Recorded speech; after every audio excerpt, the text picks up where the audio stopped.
Alerte coronavirus. Attention, attention, le coronavirus se transmet très facilement et fait des ravages. Pour l'éviter, le port du masque de protection est obligatoire en tout lieu. Dans l'administration publique ou privée, dans les réunions, les rencontres, dans les marchés, les magasins, les boutiques et lors des déplacements, le port du masque est obligatoire. Même dans les lieux privés, dès lors que l'on n'est pas seul, le masque doit être le fidèle compagnon. Mais attention, le port de masque de protection ne dispense nullement d'appliquer les autres mesures de prévention, notamment le lavage des mains à l'eau et au savon et l'observance de la distance de sécurité sanitaire d'au moins 1 mètre entre personnes. Enfin, s'abstenir de porter des gants en vue du lavage régulier des mains à l'eau et au savon ou de l'application de gel hydroalcoolique. Pour tout savoir sur l'épidémie du coronavirus au Bénin, rendez-vous sur le site web www.gouv.bj/coronavirus. Ceci est un message du gouvernement de la République du Bénin. Bonjour à tous, il est pile 13h. Voici les titres de ce journal. Top Viclin, dans le département du Koufo, accueille Patrice Talon. Le chef de l'État a été applaudi par les populations de cette localité, notamment les femmes.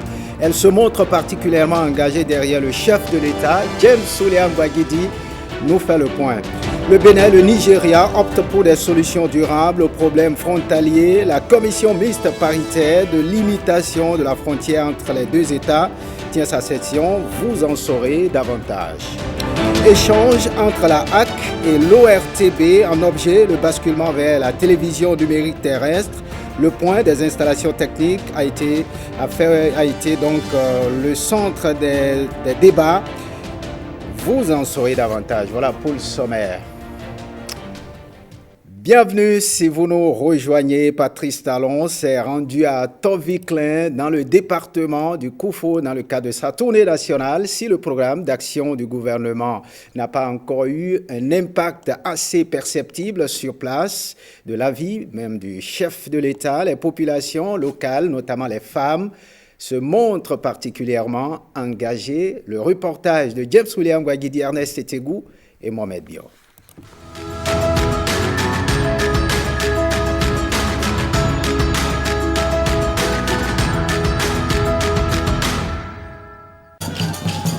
Elle n'est sans doute pas la plus connue des communes du département du Koufo, mais Top-Viclin revendique en être le carrefour. Avec ses près de 100 000 habitants, la petite commune située au sud-ouest du Bénin reçoit à son tour le président de la République dans le cadre du périple national qu'effectue ce dernier.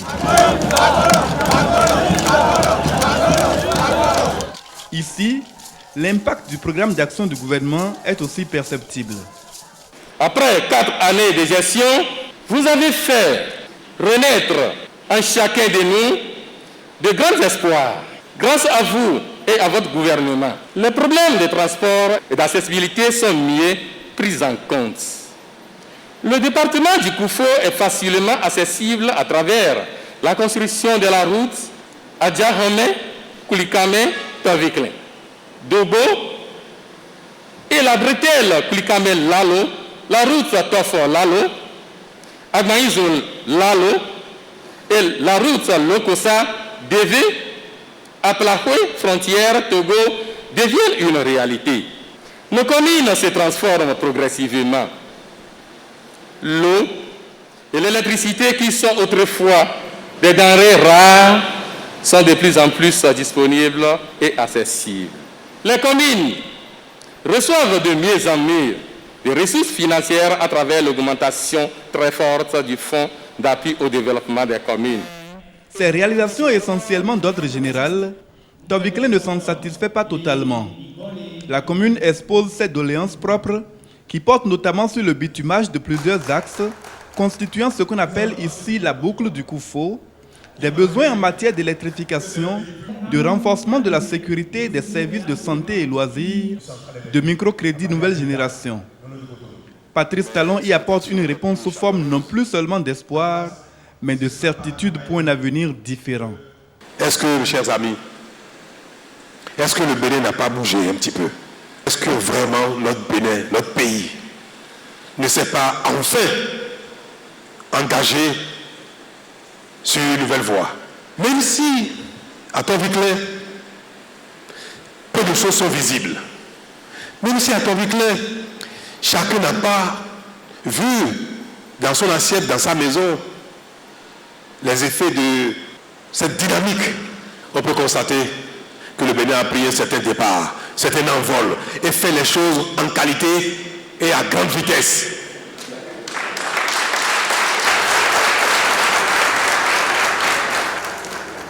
Ce que pendant 5 ans nous faisons ensemble, ce n'est pas seulement faire quelque chose pour les besoins d'aujourd'hui et faire un peu dire non.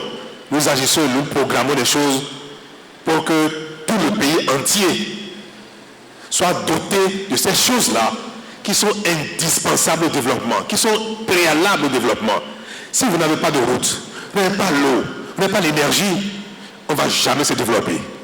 Et c'est pour ça que ce soit les stades, que ce soit les marchés, vous avez vu que partout, les travaux de forage, de barrage, donc de production d'eau, de traitement d'eau et d'acheminement d'eau sont en train de se voir partout sur le territoire. Le moment est en train d'arriver pour que les Béninois aient l'eau comme ils ont l'air qui respirent, comme quelque chose de normal, de banal. À Tobiclin, on n'a peut-être pas encore une part prépondérante dans les réalisations du programme d'action du gouvernement, mais on sait être reconnaissant pour le peu obtenu ainsi que pour l'espoir restauré. Un grand merci parce que c'est grâce à vous qu'elles ont compris qu'un programme d'action ne sert pas qu'à élire un président. Un programme d'action sert aussi à améliorer ou à participer à l'amélioration des conditions de vie des populations.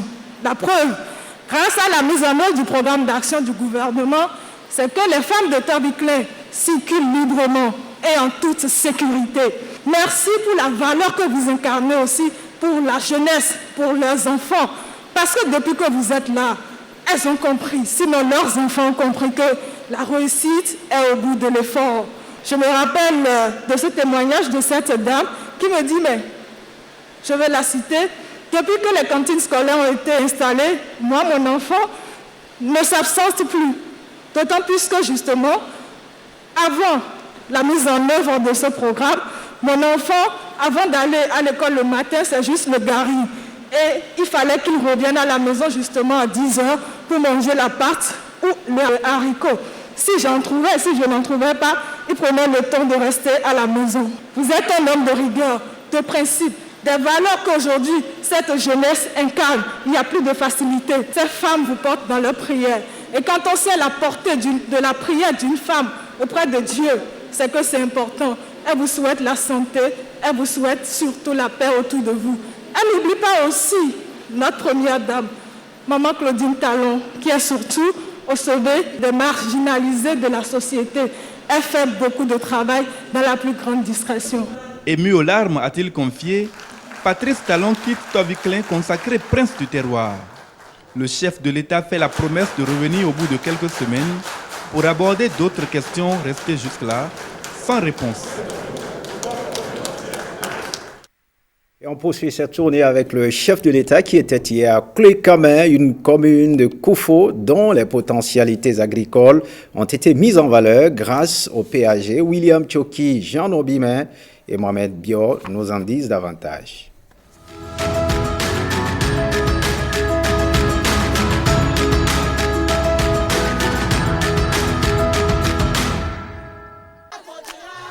C'est l'une des communes rurales du Sud Bénin et berceau de la production des agrumes et autres produits vivriers.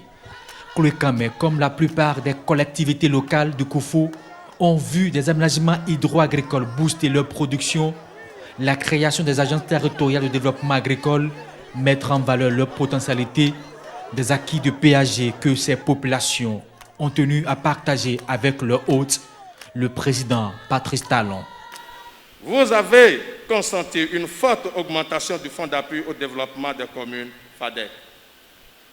Cette décision nous permet à Clé-Camin de prévoir et de réaliser chaque année un nombre important d'infrastructures qui améliorent de façon remarquable l'accès des populations aux services sociaux de base. S'agissant des infrastructures routières, votre gouvernement a achevé le bitumage de la route Adjahomé, Clé-Camin, Tobiclin, Dogo et de la bretelle Clé-Camin-Lalo pour le plus grand soulagement de nos populations. En complément, les travaux d'entretien périodique des axes routiers en terre renforcent la fluidité de la circulation des marchés. Dans le domaine de l'agriculture, vous avez initié des réformes qui font que chaque commune est fière d'apporter sa pierre à l'œuvre de construction nationale. Des résultats éloquents et élogieux du programme d'action du gouvernement. Mais les autorités locales réclament encore plus pour leur population une ambition de développement légitime. La construction d'un marché moderne à Clocamé sur le site de l'ANES 2. La construction et l'équipement de salles de classe dans nos établissements secondaires, les écoles maternelles et primaires étant à la compétence communale. La construction d'un stade omnisport dans la commune de Clocamé, certainement prise en compte dans la phase 2. L'aménagement du centre de jeunes et de loisirs de Clocamé. La construction d'une unité de transformation de l'orange et d'une unité de transformation de la tomate pour, entre autres, créer des emplois stables aux jeunes et aux femmes de la commune. Un long chapelet de doléances égrené par le maire. En face, leur interlocuteur approuve la pertinence de leur ambition. Patrice Talon appelle tout de même cette population plus que jamais séduite par sa vision à reconnaître que notre pays, le Bénin, a pris son envol pour un développement certain. En moins de 5 ans, le Bénin a engagé 22 constructions de stades omnisports tels que vous le demandez. 22 à la fois. Les indépendances, c'est depuis 1960. Notre défi commun, c'est seulement depuis 2016. On n'a pas encore bouclé les 5 ans. Mais c'est 22 à la fois. Comme 36 marchés modernes à la fois. Comme autant de kilomètres de route à la fois, autant d'asphaltage à la fois. Ce constat, est-ce que faire 22 stades dans une première série à la fois n'est pas déjà source d'assurance que le stade omnisport de Clocamé, même si les chantiers n'ont pas commencé, qu'il est programmé et qu'il vient? La planification est le maître mot de notre action de développement. Et dans cette feuille de route, poursuit le chef de l'État, aucune commune ne sera laissée de côté. Nous avons entrepris de rechercher des partenaires avec l'appui de l'État pour finaliser la construction de ces usines de transformation de tomates, d'oranges et les multiplier. Pourquoi? Parce que nous en produisons énormément et dans la saison de grosse production, nous perdons le tiers, la moitié. Quand la production est énorme, on voit des fois nos producteurs, nos marchands, nos femmes parfois acheter les tomates et les jeter ou les brader à vil prix. Or, dans un pays qui veut se développer, un bien aussi précieux ne se jette pas. Ces unités de production vont pousser désormais partout parce que nous avons engagé une politique de réhabilitation de nos unités. Mais cette dynamique est engagée et bientôt, nos femmes n'auront plus à jeter les tomates. Nos producteurs garderont un prix constant de leur production agricole pour pouvoir devenir riches de leur activité. La marche vers le développement est irréversible pour le Bénin, conclut Patrice Talon. Il voudrait compter sur Clocamé pour maintenir la dynamique, garder à jamais allumée la flamme de l'espérance. Et Patrice Talon, qui a été reçu ce lundi par les populations de Lalo, le chef de l'État a fait le point de près de 5 années de gouvernance. Jérôme Ongbo, Jean Obimé et Mohamed Bio.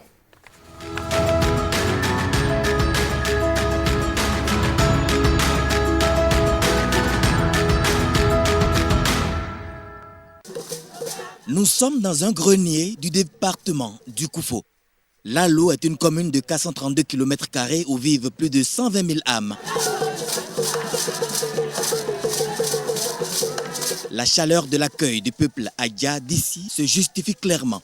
L'eau potable, l'électricité, l'extension des cantines scolaires, la subvention au profit des établissements d'enseignement, mais plus que cela, Lalo est reconnaissante et remercie Patrice Talon pour la construction de la route qui relie cette localité à Agbaïzou. Personne ne pensait que ce jour arriverait où des camions et non des bicyclettes viendraient chercher des sacs de produits vivriers. Il n'est que de suivre l'évolution des prix sur des marchés pour apprécier les bienfaits de cet ouvrage. Aujourd'hui, les populations vont aisément à Agbanyezu, puis à Abomey. Ce sera bientôt le cas pour la Samé, à Doukandi jusqu'à Tofor, pour atteindre Cotonou via Alada. La réalisation du gigantesque projet de bitumage de la voie Lalo-Agbanyezu à Abomey-Dija améliorera sans nul doute sensiblement nos conditions de vie. Excellence, Monsieur le Président de la République, à l'occasion, vous avez reconstitué notre commune par la déserte de Titor que les Omars rattachaient à Tofo. Cet arrondissement a rejoint le chef-lieu de la commune, si bien que ses habitants affluent dans nos bureaux depuis lors pour leurs besoins administratifs. Malgré ses acquis, Lalo se trouve être toujours dans le manque et elle demande entre autres la construction de la route Togo-Madre-Lalo, la création d'une recette auxiliaire, la construction d'un commissariat. Mais le chef du gouvernement qui porte à cœur les besoins des populations invite ces dernières à ranger les frustrations et à projeter le développement. Nul ne peut le même jour obtenir tout à la fois. Ce n'est pas du règne humain, il n'y a que Dieu qui, en un instant, peut tout faire à la fois. On a beau avoir la volonté, l'argent, l'espace, le temps de réalisation requiert parfois quelques mois, quelques années. Mais la mission que nous avons ensemble dans ce Bénin, les dirigeants et les populations, c'est engager la construction du Bénin de sorte à ce que tout ce qui nous manque, nous l'obtenions jour après jour. Qu'on voit que ce qui nous manque ici a commencé à côté et est en train de venir. J'ai entendu les doléances du maire en ce qui concerne donc les voies de communication. Ce n'est pas grand-chose. Je dis ce n'est pas grand-chose en raison du rythme que nous avons adopté désormais pour construire la route. Et désormais, on peut espérer, on peut être sûr ici à Lalo que ce sera bientôt fait. Au cours des travaux de construction de route, le marché de Rlassamé a malheureusement été détruit. Patrice Talon y a pensé. Je voudrais que vous soyez mes porte-paroles, mes témoins auprès de ceux qui sont dehors, ceux qui sont à la maison, qui sont au champ, qui sont au travail, qui ne sont pas là aujourd'hui, pour leur dire, ça y est.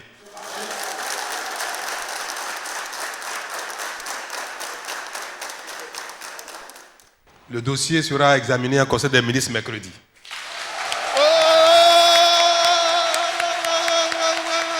Ainsi, Patrice Talon redonne l'espoir à toute la population des vaillants producteurs de Lalo, désormais prêts pour tous les autres projets restants de développement.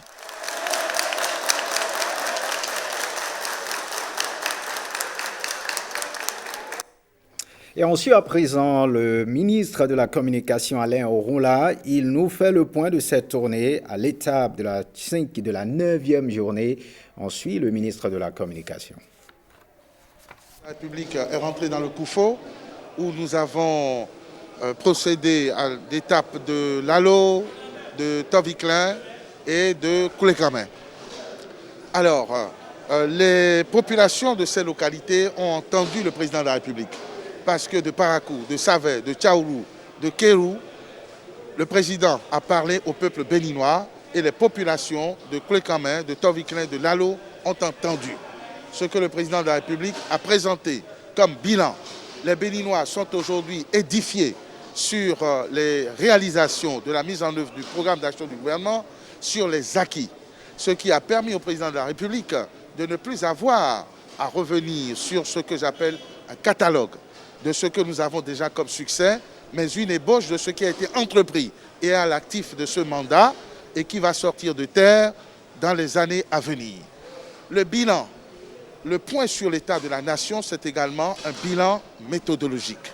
Le président de la République est allé un peu plus en profondeur sur les recettes qui ont permis à notre pays d'engranger autant de résultats. Et ces recettes, bien évidemment, qui résultent de la collecte de nos impôts qui ont été optimisés, mais résultent également d'une bonne gestion et de la lutte contre la corruption qui se poursuit. C'est là que le président de la République a expliqué aux Béninois les raisons pour lesquelles il y a un peu plus de rigueur dans la collecte des impôts, les raisons pour lesquelles il fallait serrer la ceinture et mettre un terme à la pagaille. Il n'a pas été question pour le président de la République de demander des sacrifices ou des concessions au-dessus de nos forces. Il a été question pour le président de la République qui gagne à s'exprimer davantage, à arrêter la gabégie, la corruption et que les Béninois se contentent de ce qui leur est dû et qui leur est régulièrement versé par l'État pour les fonctionnaires, par les entreprises qui prospèrent pour les salariés et par les clients, les consommateurs, pour les professions libérales, les entrepreneurs. Les Béninois adhèrent davantage à la gouvernance du président de la République et cette tournée qui démontre son intérêt, sa pertinence, n'a pas démontré que le président de la République est dans un test de popularité ni dans un sondage d'opinion, mais en train de rendre compte de ce qu'il a fait à la tête de notre pays, ce qui est perçu et apprécié par les populations qui, ma foi, ne rêvent pas d'une rivalité. Autre actualité dans ce 13h, un budget de presque 108 milliards en 2021 pour les sous-secteurs de l'enseignement secondaire, de la formation technique et professionnelle. C'est ce que propose le ministre en charge de ces deux sous-secteurs pour poursuivre la mise en œuvre de la stratégie nationale de l'enseignement et de la formation technique et professionnelle. Le ministre Marion Capot était allé présenter le dit budget à la commission budgétaire du Parlement en cette fin de semaine. Il nous indique les priorités de ce ministère pour 2021. On le suit. La vision imprimée dans le programme d'action du gouvernement est la formation d'un capital humain, compétent, compétitif, capable d'induire les actions de développement et prêt à l'emploi. Mais pour former ce type de capital humain, il faut la formation professionnelle. Or, notre système de l'enseignement et la formation technique et professionnelle ne permettait pas une meilleure formation pour ce type de capital. On avait un format de formation à deux niveaux. C'était d'abord l'enseignement technique et la formation professionnelle, c'est-à-dire l'enseignement technique est à part, la formation professionnelle est à part. Aujourd'hui, le concept que nous avons adopté est l'enseignement et la formation technique et professionnelle. C'est-à-dire l'enseignement est technique, la formation est technique, l'enseignement est professionnel, la formation est professionnelle. À partir de ce moment-là, nous impliquons davantage le secteur privé dans la formation. Nous avons également besoin, dans le cadre de l'enseignement secondaire général, de la formation des formateurs. Tout le problème qui se pose aujourd'hui avec la catégorie d'enseignants que nous appelons les préinsérés ou les aspirants, c'est une question de formation. Parce que les formateurs, ceux-là qui sont des enseignants que nous envoyons devant nos apprenants, ceux-là doivent être bien formés, doivent être des enseignants, des enseignants qualifiés. Or, le plus gros problème qui se pose dans notre système éducatif, c'est d'abord un déficit d'enseignants et un déficit d'enseignants qualifiés. Il faudrait donc recruter un maximum d'enseignants et ensuite les former correctement. Donc, le budget mis à notre disposition permettrait également de former ceux-là pour qu'ils puissent être à même d'enseigner à nos enfants. Nous avons aussi la formation du corps d'encadrement à faire. Parce que s'il y a les enseignants et qu'il n'y a pas les conseillers pédagogiques et qu'il n'y a pas les inspecteurs en nombre suffisant, nous ne pourrons donc pas obtenir un encadrement de qualité. Il y a le secteur de l'alphabétisation, parce que le gouvernement a opté pour l'alphabétisation fonctionnelle. Cette alphabétisation fonctionnelle permet à ceux-là qui sont les déscolarisés très tôt ou les non scolarisés de pouvoir, à partir de l'alphabétisation, soit dans leur langue ou soit en français, pour pouvoir accompagner leurs activités économiques professionnelles. Les réformes techniques et organisationnelles dans le cadre du budget du basculement vers la télévision numérique terrestre ont fait l'objet d'échanges à la direction régionale de l'ORTB à Parakou entre une délégation de la Haute Autorité de l'Audiovisuel et de la Communication AC et les responsables de l'Office. Une séance tenue après une descente au centre de la télévision numérique terrestre à Baka, à Parakou. Kadnel Kapo, Abdoulaye Moumouni Yakobo nous en parle. Regardez. Première étape de la descente de la haute autorité de l'audiovisuel et de la communication à Parakou, la visite du site de la télévision numérique terrestre à Baka. Des équipements à la pointe des technologies numériques sont déjà installés. Les techniciens rassurent la délégation sur l'effectivité du fonctionnement du centre. Seconde étape, la séance d'échange entre les conseillers de la HAC et les responsables de l'office sur les réformes dans le cadre du basculement au numérique.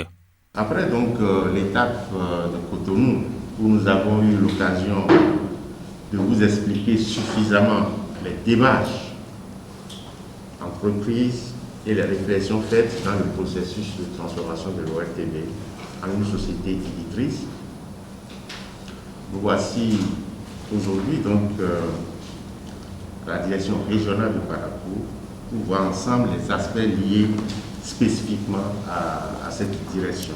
L'instance de régulation des médias au Bénin réaffirme son accompagnement au processus de passage au numérique pour la continuité du service public audiovisuel. La HAC se chargera de faire un plaidoyer à l'endroit du ministère de la Communication, aussi à l'endroit du ministère du Numérique et de la Digitalisation face à ce bouleversement qui est obligatoire. Nous allons jouer pleinement notre rôle pour que notre service de communication audiovisuelle publique puisse jouer aussi pleinement sa partition. Au-delà de la question de la TNT, cette mission a également permis de pouvoir appréhender un peu comment est-ce qu'on aborde la question du financement au niveau des médias du service public. À l'aide de la TNT, je crois qu'il est important que nous puissions reprendre notre rôle de plaidoyer au niveau des gouvernants pour aider à trouver un bon modèle pour assurer la continuité dans le service public de l'information. Le directeur régional par intérim de l'office apprécie les engagements pris pour la qualité des productions du service public. La vice-présidente de la HAC nous a fait la promesse donc de conduire le plaidoyer pour que nos doléances au niveau des 2 points soulevés donc soient satisfaites, à savoir que le centre de production télévisuelle de Parakou bénéficie donc d'un renforcement en équipement, en kit de production, et que les négociations pour faire aboutir donc le projet donc de raccordement de la station régionale à fibre optique puissent également aboutir, et que le personnel puisse bénéficier donc d'un renforcement de capacité. Le site de la télévision numérique terrestre fonctionnel, la réception du signal dans les ménages est possible avec l'acquisition des décodeurs dans les prochains jours. Autre actualité dans ce 13h, experts du Bénin et du Nigeria sont résolus à trouver des solutions durables aux problèmes frontaliers sous l'égide de l'Agence béninoise de gestion intégrée des espaces frontaliers, la commission mixte paritaire de limitation de la frontière entre les 2 États tient sa session. Firmin Bassao nous en parle dans ce reportage. Au cœur du marché Iwoye dans la commune de Kétou, indifférent à la présence physique d'une borne frontalière au cœur de ce marché, les usagers béninois et nigérians se côtoient en toute quiétude. Ici, seules les relations de bon voisinage ont droit de cité. L'agence béninoise de gestion intégrée des espaces frontaliers voit ainsi ses efforts couronnés de succès. La présente session de Kétou, qui réunit les experts venus du Nigeria et du Bénin, se fixe comme objectif de relancer les activités conjointes le long de la frontière commune. C'est devant cette situation que l'Union africaine, en 2007, a lancé le programme Frontières de l'Union africaine. Et ce programme a comme finalité de rapprocher plus les peuples, de fermer, de transformer, si vous voulez, les frontières de barrières qu'elles sont en passerelle pour permettre aux frères de se parler et pour faire l'Union africaine des peuples, et qui nous permettra donc de regarder au-delà de ces barrières imposées à nous par les colonisateurs et acceptées par l'Union africaine dans son principe d'étanchéité des frontières et de la colonisation. De façon spécifique, il s'agira de faire le point de la mise en œuvre des recommandations issues de la dernière session qui remonte à 2014 dans une approche de rapprochement des deux peuples béninois et nigérians. La création officielle le 4 août 2006 de cette commission mixte paritaire est une preuve de bonnes relations diplomatiques entre le Bénin et le Nigeria. Notre frontière commune nous offre d'énormes opportunités que nous devons saisir pour valoriser nos potentialités et permettre à nos populations de mener sereinement leurs échanges transfrontaliers. Pour sa part, le directeur général de la Commission nationale des frontières du Nigeria déplore la non prise en compte des recommandations de la session de 2014 en ces mêmes lieux et souhaite que les présentes assises débouchent sur des propositions concrètes plus constructives que prospectives, voire durables. Faites ce journal. Merci de l'avoir suivi. Vous pouvez le revoir sur notre plateforme www.ortb.bj. Merci de votre fidélité. À très bientôt.